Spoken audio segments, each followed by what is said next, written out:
திருமாவளவன் கதையை முடித்த நிர்வாகிகள் கூட்டணியில் தொடரும் சிக்கல். இனிமேதான் இருக்கு கச்சேரி. திமுக கூட்டணிகள் காங்கிரஸ் ஆட்சியில் பங்கு என்ற கோரிக்கை வைத்து வந்த நிலையில் தற்போது விசிக தலைவர் திருமாவளவன் தரப்பிலிருந்து அதிக தொகுதிகள் கேட்க உள்ளதாகவும் அதற்கு விசிக நிர்வாகிகள் சிலர் எதிர்ப்பு தெரிவித்து வருவதாகவும் கூறப்படுகிறது.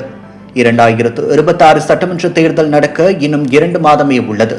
ஆனால் திமுக கூட்டணிகள் இன்னும் தொகுதி குறித்த பேச்சுவார்த்தையும் கூட்டணி தொடர்பான உறுதிகளும் மேற்கொள்ளப்படவில்லை. கடந்த 2021 சட்டசபை தேர்தலில் விசிகாவுக்கு 6 தொகுதிகளை மட்டுமே திமுக வழங்கியது. கடந்த லோக்சபா தேர்தலில் தனிச்சின்னத்தில் போட்டியிட்டு 2 தொகுதிகளில் வென்று மாநில கட்சியாக அங்கீகாரம் பெற்று கட்சி வளர்ந்து இருக்கிறது. அதன்படி சட்டசபை தேர்தலில் 10 தொகுதிகளுக்கு மேல் திமுக கூட்டணிகள் வாங்க வேண்டும் என்பதுதான் விசிக நிர்வாகிகளின் ஆசையாக உள்ளது. அதைத்தான் திருமாவளவனும் ஆட்சியில் பங்கு என்ற குரலை நிறுத்திவிட்டு இரட்டை இலக்க தொகுதியில் போட்டியிட வேண்டும் என்ற எண்ணத்தில் இருப்பதாக கூறப்படுகிறது. திருமாவளவனின் இந்த நிலைப்பாடு கட்சியில் இருக்கக்கூடிய நிர்வாகிகள் எதிர்ப்பு தெரிவித்து வர துவங்கியுள்ள நிலையில் தகவல் வெளியாகியுள்ளது.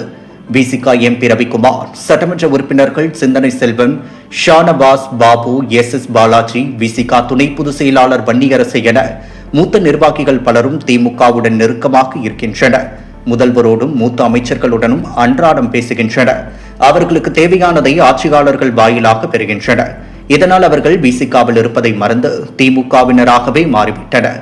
ஏற்கனவே ஆட்சியில் பங்கு கேட்டு திமுகவுக்கு குடைச்சல் கொடுத்த ஆதவ் அர்ஜுனாவை இந்த நிர்வாகிகளை வைத்துதான் விசிகாவிலிருந்து திமுக வெளியேற்றியுள்ளது. அதேபோல் தற்போது அதிக தொகுதிகளை கேட்கும் திருமாவளவனுக்கு 6 அல்லது 8 தொகுதிகளே நமக்கு போதும், திமுக என்ன கொடுக்கிறதோ அதை வாங்கிக் கொள்ளலாம் என அவரது கட்சியில் உள்ள இந்த நிர்வாகிகளை வைத்தே திமுக நிர்பந்தம் கொடுக்கிறது.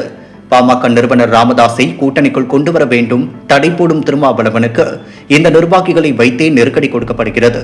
ஒருவேளை பாமக வந்தால் திருமாவளவன் கூட்டணியை விட்டு வெளியேறலாம் என்றும், அப்படி விசிக வெளியே சென்றால் கட்சி 2ஆக உடையும் என விசிகாவை சேர்ந்த நிர்வாகிகள் கருத்து தெரிவிக்கின்றனர். ஆரம்பத்தில் பட்டியலின மக்களின் குரலுக்காக கட்சி துவங்கிய திருமாவளவன் இப்போது கூட்டணியில் தன்னுடைய பலத்தை காட்ட முடியாத ஒரு சூழ்நிலைக்கு தள்ளப்பட்டுள்ளார்.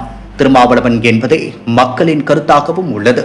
திமுக கூட்டணிகள் பெரும் பஞ்சாயத்து சென்று கொண்டிருந்தாலும் அதனை கூட்டணி கட்சி நிர்வாகிகளை வைத்தே பிரச்சனையை தீர்க்க திட்டமிட்டு வருகிறது என்பது குறிப்பிடத்தக்கது.